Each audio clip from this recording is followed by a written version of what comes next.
You are listening to The Vocal Technologist. Spoken tech for your ears. Imagine a critical security vulnerability just gets published online, right? A couple of years ago, the clock would start ticking and your engineering team might have, few days, maybe even a week to patch the servers before anyone actually figured out how to use it. Right, you had some breathing room. Yeah, you had time. But in late April 2026, you have exactly 12 hours and 31 minutes before an AI agent reads that public warning, synthesizes a totally novel attack, and breaches your systems. Yeah, that time frame is just, it fundamentally breaks how we build the internet. It really does. So welcome back to the deep dive. For you listening, the lifelong learner trying to stay ahead of the curve without just drowning in the fire hose of developer updates, we are looking at a stack of sources today that expose a pretty terrifying new reality. And we're going to explore a landscape that is defined by these incredibly razor-thin margins, the margin between total system failure and resilience. Because AI is simultaneously accelerating these cyber attacks to unprecedented speeds, but it's also driving fully automated fixes. And our mission today is to cut through the technical jargon and look at why we're being forced to rethink the physical and the human infrastructure that holds the internet together. Yeah, the human element is suddenly more critical than ever, which is ironic in an era of automated code. Right. Okay, let's unpack this. I want to jump straight into the incident that proves your point about that broken time frame, the LM deploy exploit. Oh, yeah. The LM deploy situation is a perfect example. And for context for you listening, this isn't some experimental side project we're talking about. LM deploy is an AI model-serving toolkit with, I think it's almost 8,000 stars on GitHub. Yeah, 7,798 to be exact. It's foundational infrastructure. Foundational infrastructure for serving large language models. And a critical server-side request forgery vulnerability drops. That's CVE 2026-33626. Before we get into the timeline, can you just break down what an SSRF actually allows an attacker to do, mechanically speaking? Sure. So think of your server's firewall as a bouncer at a nightclub. Right. Okay, the bouncer stops the bad traffic at the front door. Exactly. But an SSRF tricks the server itself into making a request on the attacker's behalf. It is literally the equivalent of an attacker calling up the bartender who is already inside the club and convincing that bartender to just go open the back door to the vault. Wow. Because the request originates from the server itself, the firewall just ignores it. Right. The firewall assumes the traffic is trusted. So the call is coming from inside the house. Perfectly said. And the attackers weaponize this specific SSRF in 12.5 hours. They use the toolkit's own vision language image loader to port scan AWS metadata services, Redis, and MySQL. And they did all of that reconnaissance in what, an 8-minute session? An 8-minute session. Yeah. But the detail in the postmortem that absolutely stopped me in my tracks was that there was no public proof of concept code anywhere. None. And what's fascinating here is that this represents a total paradigm shift. How so? Well, previously, an attacker generally needed someone to publish a working piece of code, a proof of concept, before they could scale an attack. But here, they just took the detailed security advisory that was intended to help defenders, fed it into an AI coding assistant, and generated a working exploit almost instantly. That is wild. The advisory itself became the blueprint for the attack. Yes. And the dark irony of it all is just inescapable. Adversarial AI was used to exploit an infrastructure framework that was designed specifically to serve AI models. It's like a bank publishing a detailed memo of all its broken locks to warn the security guards, right? But then a burglar just takes that memo, feeds it into an AI, and instantly 3D prints a master key. That's a great analogy, and it's exactly why the defense industry is essentially fighting fire with fire right now. Which brings us to the AWS DevOps agent and its integration with Salesforce's MCP server. The sources highlight that when a customer support ticket is created, this integration triggers automatically. Without any human DevOps engineer getting involved. Zero human intervention. It reads the logs, identifies the root cause, generates a mitigation plan, and actually posts it right back to the ticket. It drops the mean time to resolution from hours to literally minutes. Which is incredible, but we should clarify what an MCP server is doing in that flow. Yeah, I wanted to push back on this a bit anyway. So what exactly is the MCP server's role? MCP stands for Model Context Protocol. You have to remember, an AI agent on its own is just a brain. It can't actually touch your servers or read your specific logs out of the box. Right, it needs hands. Exactly.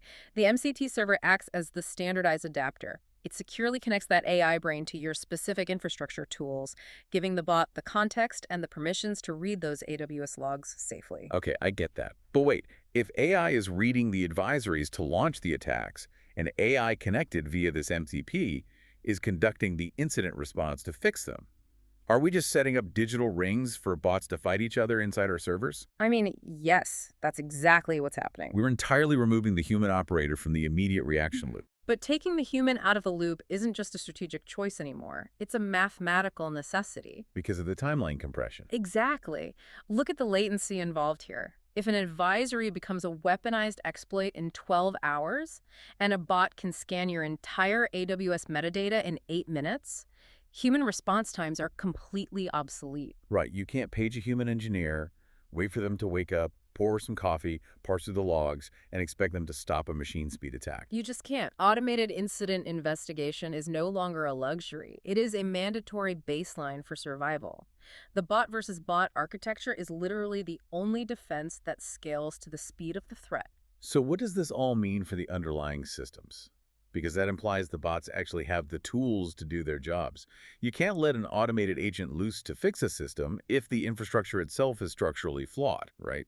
A bot can't patch a hole if the foundation is made of sand. Oh, absolutely. Which is exactly what leads us to this massive push we're seeing to harden the core infrastructure. Right, and upgrade the observability tools. Because you can't let AI fix what the system can't see. And Kubernetes is the perfect example of this hardening process. For you listening, just as a quick reminder, Kubernetes is basically the bedrock operating system of the cloud. If you are running containers at scale, you're running Kubernetes. And version 1.36, codenamed Haru, just dropped. With 70 major enhancements? 70.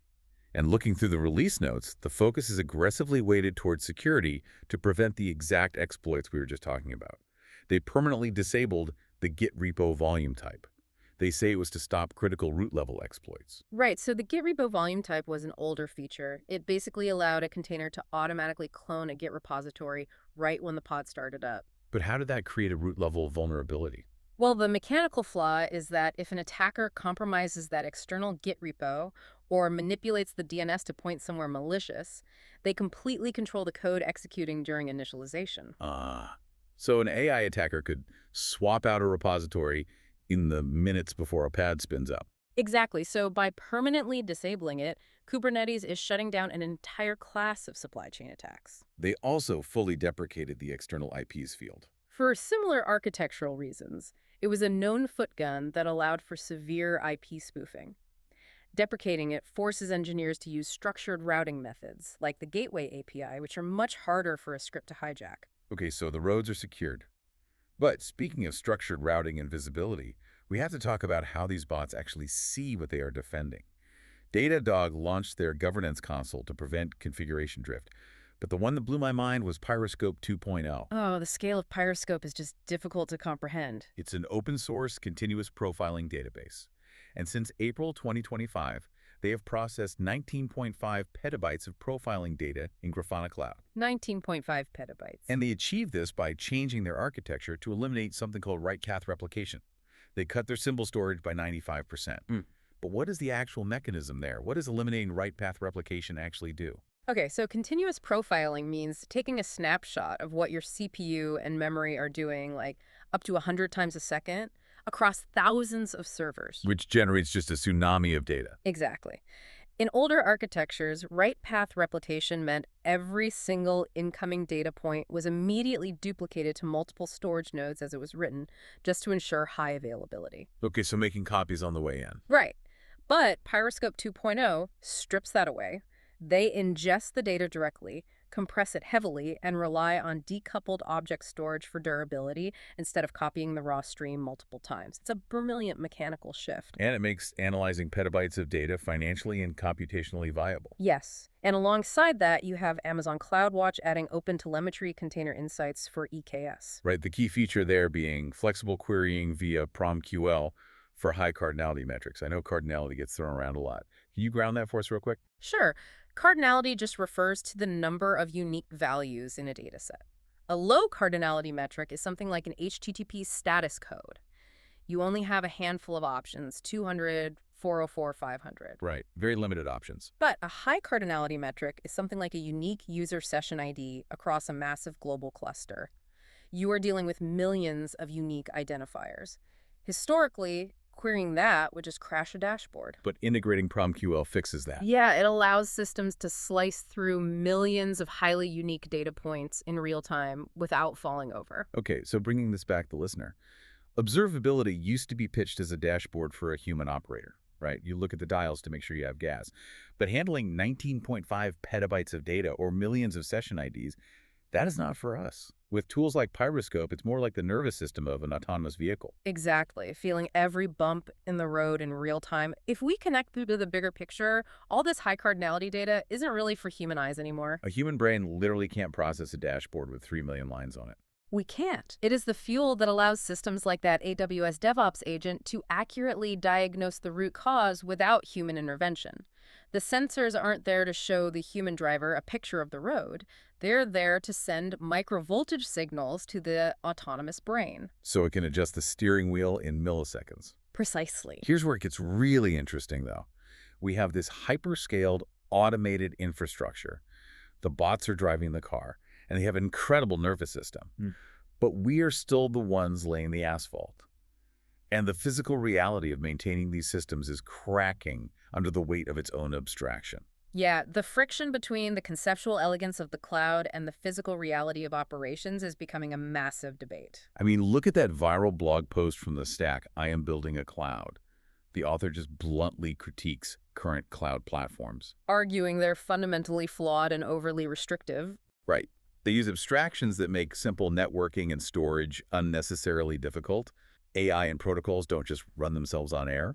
And you see this reality with the Cloud Native Computing Foundation migrating their internal cluster from Ingress Nginx to Envoy Gateway. That migration is a perfect case study in operational friction. Because despite all the hype of automation, this involved heavy, heavy manual lifting. Oh, absolutely. The Envoy Gateway uses the new Gateway API, which is role-oriented. It's conceptually superior.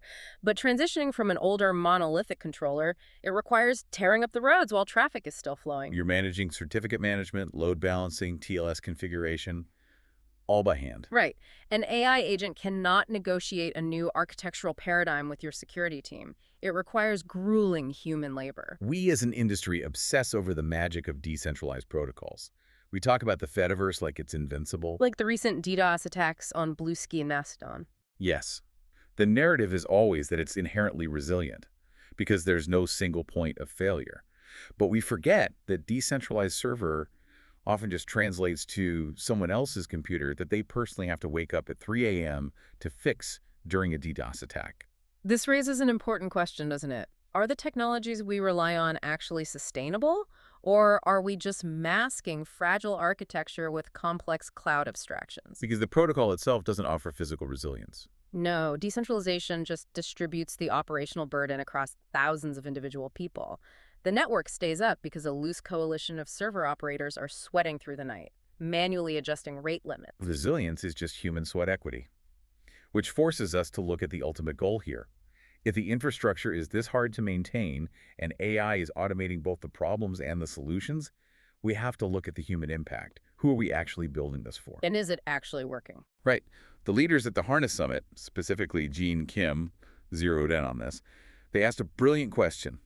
AI has undeniably sped up code generation, but did it actually improve productivity or did it just increase activity? That distinction is so critical. Think of it like a manufacturing plant. If you use robots to stamp out 10,000 car doors a day, but the assembly line can only actually build 100 cars. You haven't increased productivity, you just have a massive pile of useless doors. Exactly. In software, using an LLM to generate thousands of lines of boilerplate code is just activity. If that code introduces a subtle flaw that an AI attacker can exploit via an SSRF vulnerability, You actually decreased productivity and created a massive security liability. real productivity means safely delivering value. And value changes entirely depending on where you are. Willow Data published a statistic in our sources that really grounded this whole thing for me. 80% of the world does not think in English. Let the mechanical implications of that sink in. 80%. Right. If you build an autonomous incident response agent and you train it exclusively on English system logs, English documentation, and English guardrails, How does it diagnose a database failure in a cluster in Tokyo? Where the custom application logs and engineer notes are in Japanese, it fails. It totally breaks down. Hmm. Willow Data argues you need native language training data and guardrails across 155 plus locales to build actual trust, Because trust does not scale if it only speaks one language? which perfectly connects to the human impact.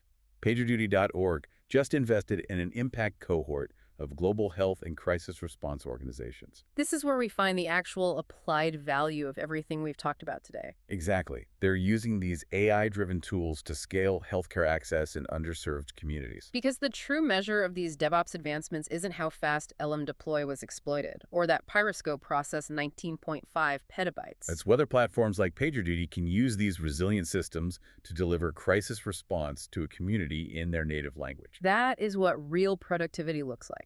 Okay, so let's briefly recap the journey you just took with us. We started at the edge of the knife. AI attackers turning public security advisories into weaponized exploits in 12 hours, forcing us to build autonomous bot defenders. Right, and then looking under the hood at how Kubernetes is hardening the core and how observability tools are processing petabytes of data to act as the nervous system for those bots. And finally, stripping away the cloud abstractions to reveal the human reality. The 3 a.m. server maintenance, the manual migrations, and the push for global multilingual crisis response. It's a profound paradox we're in. We are constructing incredibly sophisticated autonomous systems to protect our infrastructure from other autonomous systems. And the gap between a threat emerging and a system responding is shrinking from hours to milliseconds. The speed of conflict is eclipsing human thought. So I want to leave you with a final lingering thought. When that speed reaches a point where the human observer must step entirely out of the loop, what happens to accountability when the autonomous system breaks in a way it has never seen before? Who takes the blame when the bots fail? That is a heavy question to sit with. Yeah. If the autonomous system makes a millisecond decision that accidentally brings down a global cluster, who do you even call? Exactly. Well, thank you for joining us on this deep dive today. Keep asking those big questions, keep looking past the abstractions of the tools you rely on, and as always, stay curious. Spoken Tech for your ears.